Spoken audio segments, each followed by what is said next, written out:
Vamos a estudiar 1 Corintios 4.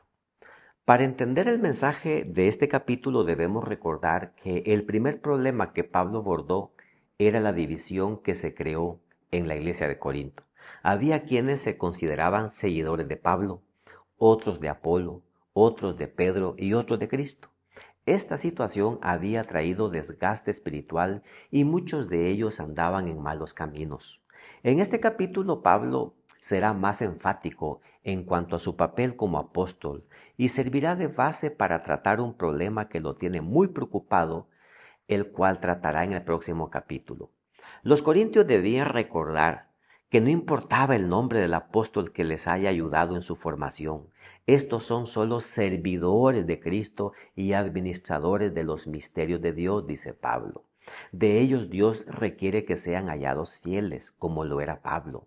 En cuanto a eso, a Pablo no le preocupa el ser juzgado por alguno, dice en el versículo 3. Aunque no se considera irreprensible, entendía que es Dios quien le iba a juzgar finalmente por su trabajo. Así que nadie debe adelantarse a hacer juicio sobre nadie, pues será el Señor quien podrá juzgar incluso las intenciones de los corazones, dice Pablo.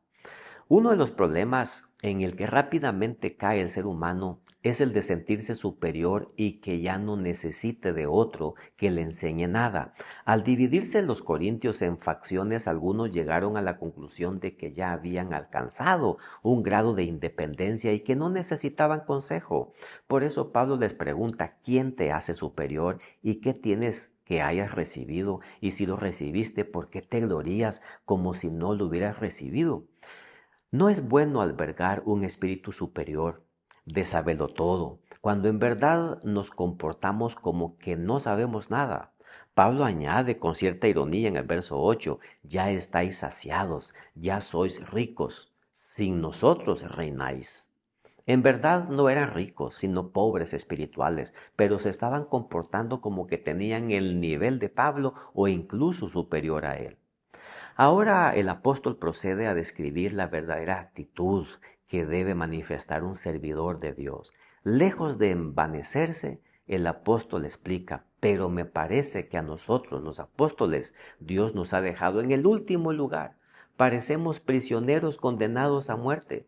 Somos el hazmerreír del mundo entero y hasta de los ángeles. Por obedecer a Cristo, la gente nos considera tontos. En cambio, gracias a Cristo, a ustedes los consideran sabios. Nosotros somos los débiles y ustedes los fuertes. A ustedes los respetan, a nosotros no. Ahora mismo tenemos hambre y sed, andamos casi desnudos, la gente nos maltrata y no tenemos ni dónde vivir. Nos cansamos trabajando con nuestras manos, bendecimos a los que nos insultan. Cuando sufrimos, lo soportamos con paciencia.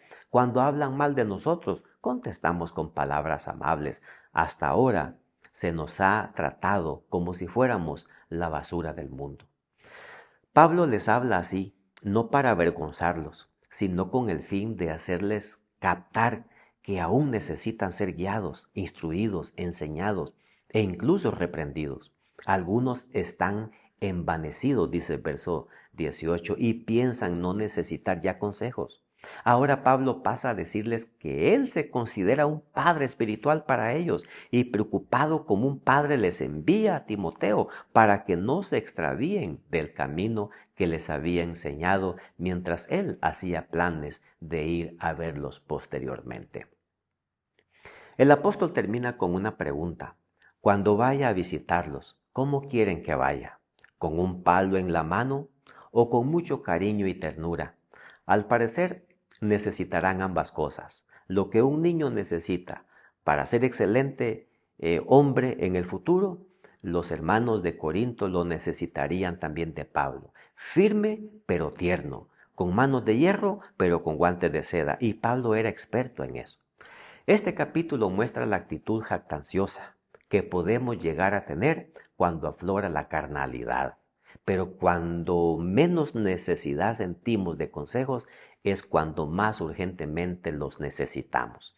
Necesitamos oración, discernimiento, humildad. El Señor nos permita eso y nos conceda ser guiados pacientemente hasta alcanzar la madurez espiritual. Que Dios te bendiga.